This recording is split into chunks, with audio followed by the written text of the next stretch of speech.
నీకు ఎవరైతే జన్మిచ్చారో, నీకెవరైతే జీవితాన్ని ఇచ్చారో ఆ దేవుడికి నువ్వేం చెప్పాలంట? మరణించిన మరుక్షణం లెక్కలు అప్ప చెప్పాలి. మర్చిపోతే లెక్క అప్ప చెప్పాలి. తిన్న ఆహారానికి లెక్క, త్రాగిన నీళ్లకు లెక్క, అనుభవించిన భూమికి లెక్క, పీల్చిన గాలికి లెక్క, ఖర్చు పెట్టిన ప్రతి దినానికి లెక్క, ప్రతి గంటకు లెక్క.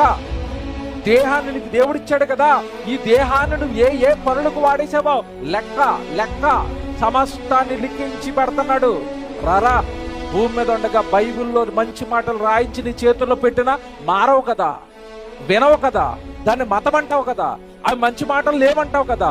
నీ మేలు కోరి, నీ బాగు కోరి, నీ జీవితాన్ని బాగు చేయడానికి నీ మంచి మాటలు ఎన్నో బైబిల్లో రాయించి నీ చేతుల్లో పెడితే చదవవు, వినవు, విన్నా పట్టించుకోవు. నేరాలు చేస్తావా? కాటి మనిషిని చంపుతావా? సమాజానికి భయం లేదండి. భయం, అసలు భయం అన్న మాట లేదండి సమాజానికి.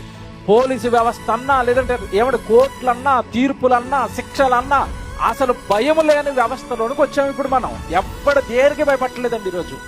ఎవడు దేనికి భయపడినా భయపడకపోయినా భయపడవలసిన సంగతి ఒకటి ఉంది.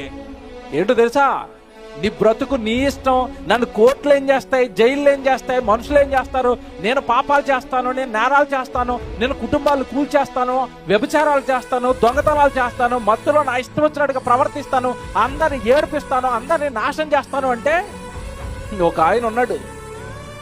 ఒక ఆయన నువ్వు చేసే ప్రతి పనిని చూస్తున్నాడు. నువ్వు కూర్చున్నా, నువ్వు లేచినా, నువ్వు నడిచినా, నువ్వు పడుకున్నా, నువ్వేం చేస్తున్నావో పిన్ టు పిన్ నిన్ను చూసి ఆయన ఒక ఆయన ఉన్నాడు. ఆయనే సృష్టికర్త, నీ తండ్రి, నీ దేవుడు.